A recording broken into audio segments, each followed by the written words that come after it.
Hello tout le monde, bienvenue dans une nouvelle vidéo. Comment allez-vous? J'espère que vous allez tous bien, que vous êtes tous bel et bien en forme. Bon jeudi à vous tous, les amis interisti.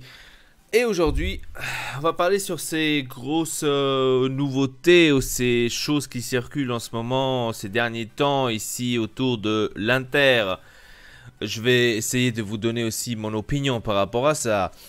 Voyons voir si ça se concrétise vraiment comme ça ou pas. Donc il y a eu beaucoup de choses autour, donc vraiment incroyable, incroyable. On va tout de suite commencer par la première nouveauté, on va dire la nouveauté, la news qui a, on va dire, fait exploser tout le monde, etc., etc. C'est à cause du nouveau entraîneur. Je trouve, déjà pour commencer, je vous dis direct, je trouve d'un côté que c'est inapproprié de sortir maintenant les news par rapport aux nouveaux entraîneurs. Surtout maintenant quand on se concentrer pour gagner le dernier match contre l'Empoli, que d'ailleurs, ça aussi on va en parler aujourd'hui. Ça va être une très longue vidéo, mais je pense, je vous dis déjà d'avance, pour moi c'est inapproprié de sortir déjà ce genre de news à l'avance par rapport à un match aussi important qu'on a ce week-end. Donc moi j'aurais fait autrement. Bref, alors en tous les cas, Antonio Conte, à ce qui paraît, va être le nouveau entraîneur de l'Inter. Tout le monde en parle, tout le monde le dit. Même hier, il y a eu, à ce qui paraît, une confirmation que Antonio Conte serait le nouveau entraîneur de l'Inter. Ok, donc déjà il y a eu bien sûr certaines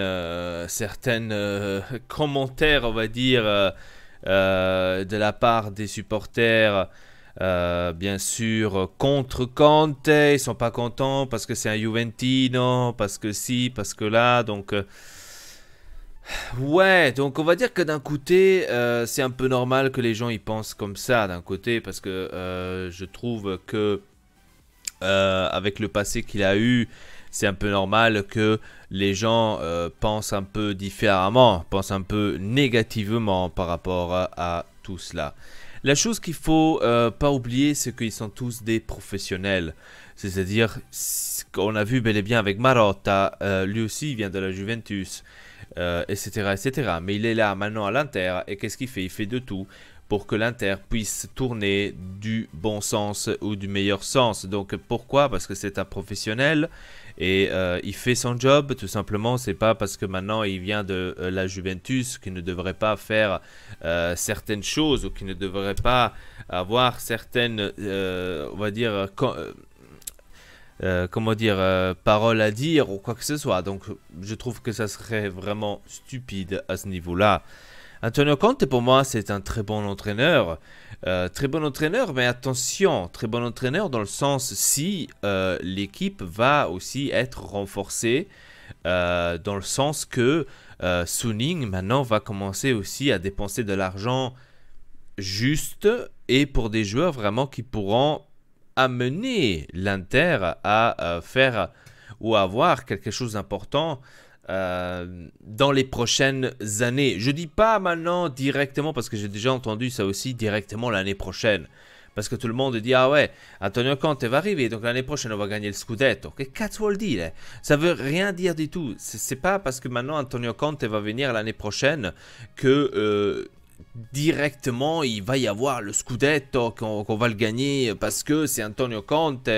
Et il faut le gagner absolument, etc., etc., ici et là, à droite et gauche. Ça ne veut rien dire du tout. Moi, je pense qu'avec Antonio Conte, si on lui laisse le temps, que ce n'est pas directement dès qu'on perd le premier match ou le deuxième match, etc., etc., qu'il ne va pas se faire insulter, parce qu'en connaissant la plupart des supporters, ça va être ça. Dès qu'on commence à perdre les premiers matchs avec Antonio Conte, ça va être directement... Gobbo di merda, ici et là, tu sais rien, tu connais rien, casse-toi. Donc ça aussi, c'est quelque chose que on devrait éviter pour le futur. Si tu veux vraiment faire le bien de l'Inter, que tu veux vraiment que l'Inter va vers le haut, commence à penser aussi à des choses plus importantes, il faudrait déjà commencer par les supporters et les faire, on va dire pratiquement taire, on pourra dire ça comme ça, à ce niveau-là, donner un peu de la chance à Antonio Conte et aussi à Marotta. Hein. Donc comme j'ai bien compris, avec Antonio Conte, il y aura l'ancien, comment il s'appelle déjà, Lele, qui va venir donc aussi avec Antonio Conte. Je sais pas. Il est pour l'instant à la nationale de l'Italie. Je sais pas s'il va revenir à l'Inter. Je pense que peut-être oui, parce qu'il s'entend bien avec Conte. Et surtout parce qu'il était déjà à l'Inter. Et il a jamais nié que c'est un interiste. Donc il a jamais nié. Mais si lui va venir aussi, ça va être quand même quelque chose de très important pour l'Inter à ce cas-là. Mais même s'il ne va pas venir, déjà avec Antonio Conte, c'est quelque chose de très important aussi. Donc ça veut dire que l'année prochaine, on va avoir vraiment une révolution. Et ça, c'est déjà pas mal. La chose maintenant, bien sûr, c'est qu'il faut faire ce que je vous ai dit avant, c'est l'équipe. C'est pas avec l'équipe là qu'on a en ce moment qu'on va certainement faire des choses importantes. Ça c'est clair. Tu peux mettre n'importe quel entraîneur. Si tu as ces joueurs-là qu'on a en ce moment, tu vas pas t'attendre à faire l'année prochaine un meilleur emplacement que tu as fait cette année. Tu vois, parce que cette année déjà, ça a l'air d'être la même chose comme l'année passée, 4e place. Peut-être 3e, je sais pas, c'est pas encore fini, mais on va dire que le gros maximum, si tu fais vraiment les choses bien, etc., ça va être à nouveau un 4e place. Ça veut dire que en une année de distance, tu t'es pas amélioré, t'as pas renforcé pratiquement ton équipe et tu es toujours dans le même point, au même point que l'année passée. Hein, et ça, c'est très décevant parce que tu t'attends chaque année quand même une évolution. Tu t'attends chaque année, on va dire, un renforcement pour ton équipe et ce n'est pas le cas. Hein, et ça, bien sûr, nous, en tant que l'Inter, ça ne devrait pas se passer comme ça déjà. Qu'on est à nouveau au dernier match et qu'on risque encore une fois, comme l'année passée, de ne pas aller en Champions League, etc. Déjà, ça prouve que, franchement, on aurait dû investir plus. Et je le répète encore une fois, je l'avais déjà dit ça une fois, on aurait dû investir beaucoup plus dans le mois de janvier, quand on n'a pratiquement rien acheté, on ne s'est pas renforcé. Et là, pour moi, c'était une faute de ne pas vouloir se renforcer au mois de janvier pour qu'on puisse au moins faire, on va dire, l'acte final jusqu'à la fin. Je ne dis pas d'acheter maintenant directement un joueur fixe. Il aurait pu acheter un joueur jusqu'à la fin de l'année, comme ils ont fait avec Rafinha. Et ensuite, il aurait pratiquement, entre guillemets, dégagé si ce serait pas bon. Voilà, et au moins, on serait allé en Champions League. Après, d'un autre côté, je me dis, c'est aussi de la faute à nous. Parce que si on regarde bien les matchs qu'on a jetés en l'air pratiquement à cause de nous, hein, c'est pas à cause des autres, mais c'est à cause de nous. Les matchs qu'on a jetés en l'air, on aurait pu déjà en terminer du championnat déjà depuis longtemps parce qu'on avait une large avance en tant que 3e place. On avait une large avance, on a jeté des points en l'air, des matchs en l'air, etc. Après, bien sûr, des matchs un peu discutable, ouais, mais on a jeté quand même des matchs en l'air et ça, maintenant, on les paye à la fin. Parce que là, maintenant, on aurait pu être tranquillo 3e place. On n'aurait même plus eu de penser que le dernier match, il faut le gagner absolument, etc. On serait beaucoup plus tranquille. On aurait, ok, on est 3e place, on est qualifié, c'est tranquille, merci, au revoir. Le problème, c'est que maintenant, tout le monde déjà parle de l'avenir, parle déjà de l'année prochaine, parle déjà d'Antonio Conte, etc. Mais Spalletti, moi, je me mets dans sa peau. Je me dis, mais Spalletti, qu'est-ce qu'il devrait penser en ce moment? Spalletti, franchement, si vous seriez à sa place, je prends même si vous seriez à sa place, et que vous devriez absolument... absolument. Vous entendez que vous devriez arriver en Champions League, absolument, hein, pour l'année prochaine. Mais, je suis un peu fatigué, hein, mais de l'autre côté, t'entends derrière dire, ah ouais, mais Antonio Conte, il a déjà signé. Déjà depuis je crois janvier, hein, ce qu'on entend ça, le truc avec Antonio Conte.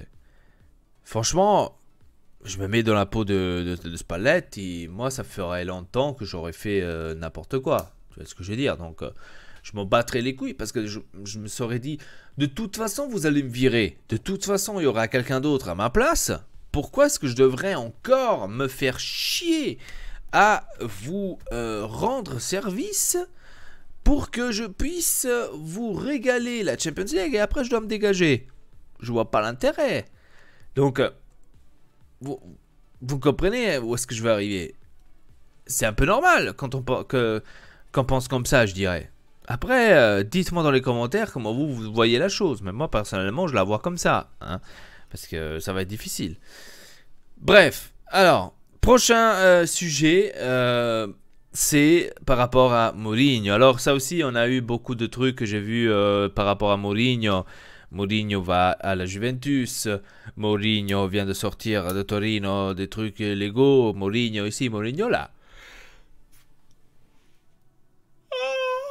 En fin de compte, c'est pas le cas. En fin de compte, c'est pas le cas à ce qui paraît. Attention, hein, on va tous se calmer. Ce n'est pas le cas à ce qui paraît. Hein, parce qu'après, dans le monde du foot, jamais on ne peut pas dire jamais. Hein. Antonio Conte, Mourinho, donc à la Juventus, etc., etc. Il y a eu maintenant, récemment, hier soir, je crois, à ce qui paraît, il avait démenti donc Mourinho qui n'allait pas à la Juventus parce qu'il est interista et il ne veut pas aller. Après, ça se peut que c'est peut-être une news seulement pour reconforter les interistes. Je ne sais pas, donc ça c'est une chose à voir. Mais en tous les cas, je trouve ça marrant tous les trucs que en fait les médias ont à nouveau lancé à la gueule pratiquement de tout le monde, des interistes à cause du truc de Mourinho. Donc ça c'était seulement pour faire chier le monde interista à la fin de ce comment dire de ce championnat, pour bien faire chier, pour bien dire voilà, nous on va vous faire chier tout simplement et on va vous balancer un truc que ce n'est déjà d'un côté pas vrai, mais on va quand même vous balancer un truc que voilà, ça va être ça, Mourinho va aller à l'Inter, va aller à la Juventus, maintenant vous allez voir, parce qu'ils entendent que Conte va à la Juventus, donc ils n'étaient pas d'accord, on va dire pratiquement avec ça, et donc ils voulaient absolument avoir l'intérêt de sortir ce genre de truc par rapport à ça. Je trouve un peu inapproprié aussi, mais bon, après, ça aussi, on s'en fout parce que c'est pas notre équipe, mais voilà, heureusement qu'il y a eu donc cette rumeur, bon, je sais pas si maintenant c'est vrai ou pas, on va la prendre comme vrai, que Mourinho ne va quand même pas y aller. Ce matin, d'ailleurs, il y a eu la rumeur que Antonio Conte, pardon, pas Antonio Conte, mais comment il s'appelle, Guardiola. Alors ça, c'est aussi un truc, c'est un cirque que je comprends pas non plus.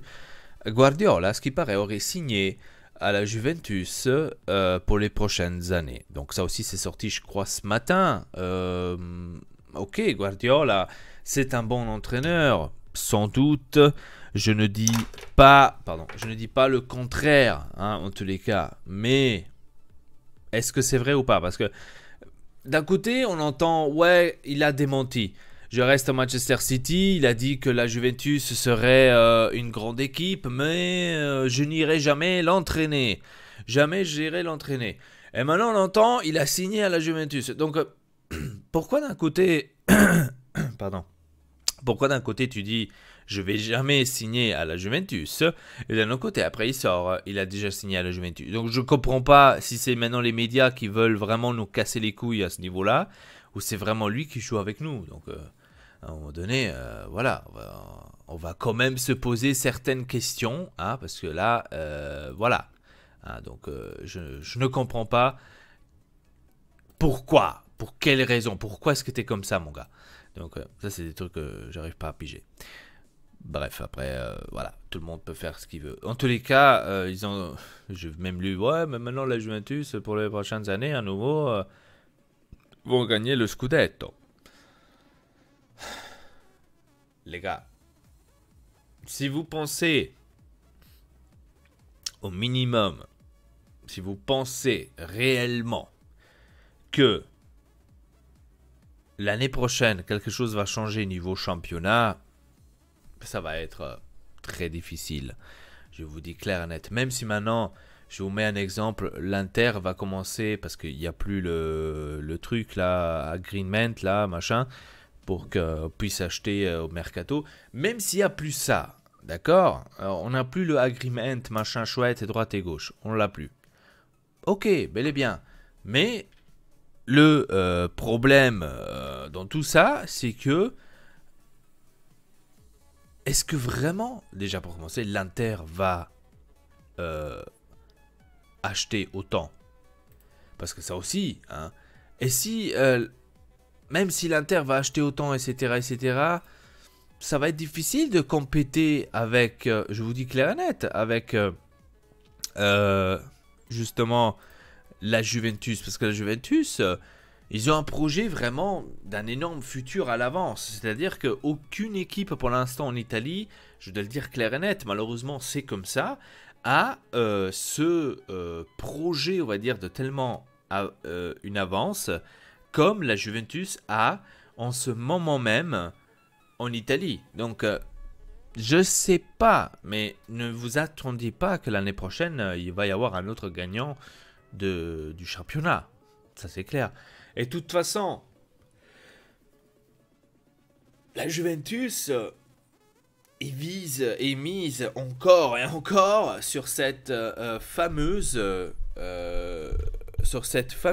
Coupe de Champions. Donc, je veux dire, hein, ils sont tellement persuadés et fixés qu'ils doivent gagner absolument cette Coupe de Champions qu'ils iraient même aller acheter le pape pour qu'il gagne.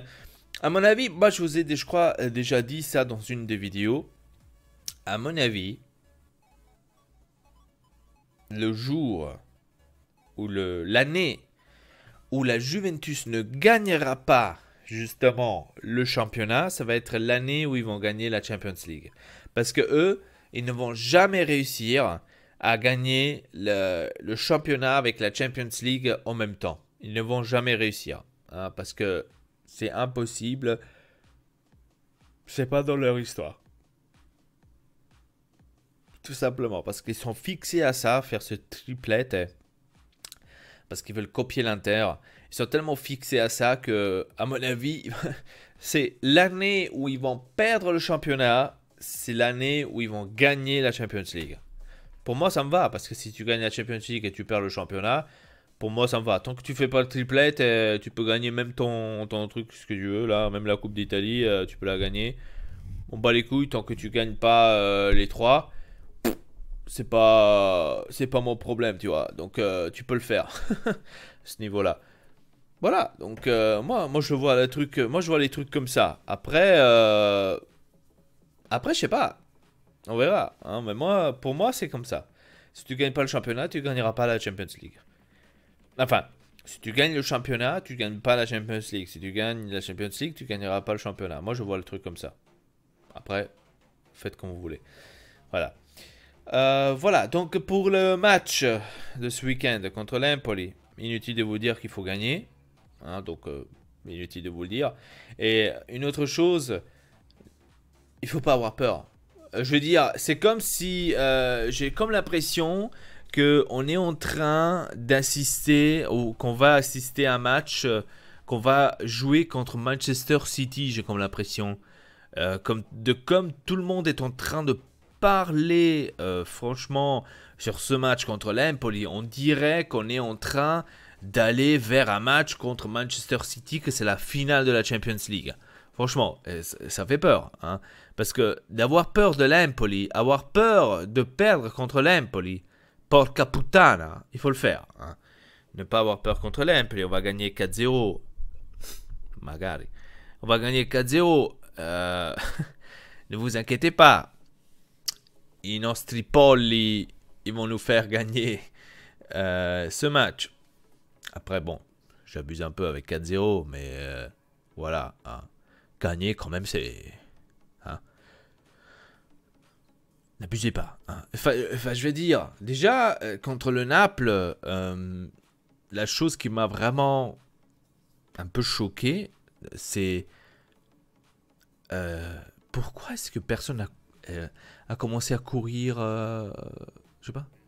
Enfin, je veux dire, si toi tu sais que l'avenir de ton équipe est que tu vas jouer en Europe l'année prochaine et qu'il y a un seul match que tu dois gagner absolument, mais donne les 200% dans un match, par exemple contre le Naples, c'est le Naples, ok, mais tu t'en bats les couilles, tu donnes 200% parce que c'est faisable, dans le football c'est faisable à gagner aussi avec n'importe quelle équipe tant que tu donnes 200%. L'exemple, l'Italie avec Antonio Conte, qu'il a éliminé l'Espagne avec Giaccherini, Pelé, des inconnus comme ça, des petits jeunes.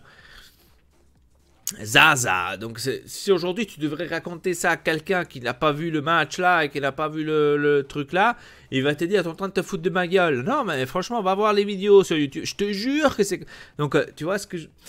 Donc ça vaut rien dire que l'équipe est nulle. Si toi tu as le bon entraîneur, la bonne ambition de aller aussi loin que possible, que tu veux absolument l'avoir ce résultat, toute l'équipe peut gagner contre tout le monde. Moi, je vois ça, la chose comme ça.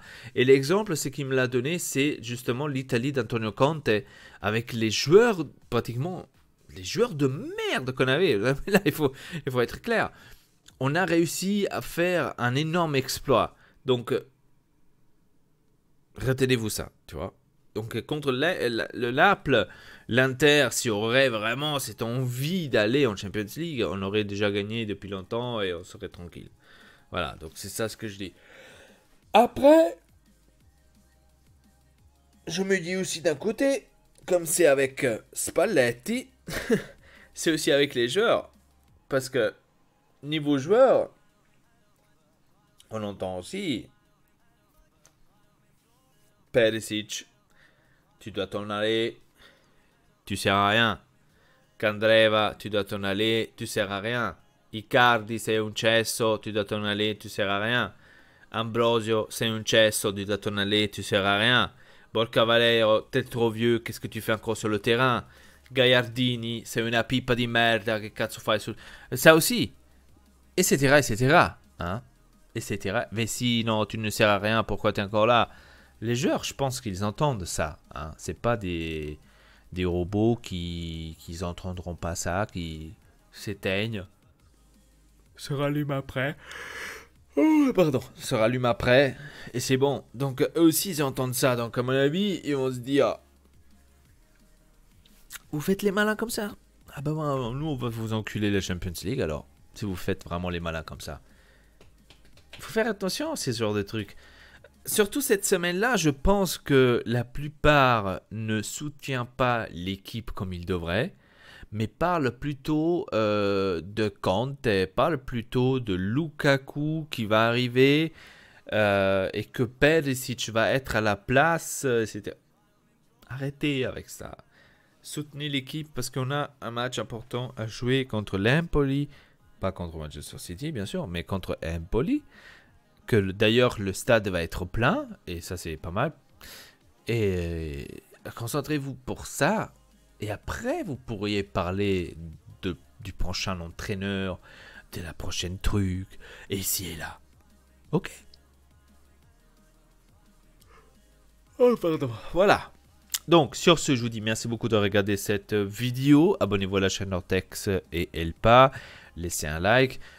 Donnez-moi votre avis dans les commentaires, qu'est-ce que vous en pensez de tout cela. Et sur ce, je vous dis à très bientôt, votre Elpa. Allez, peace.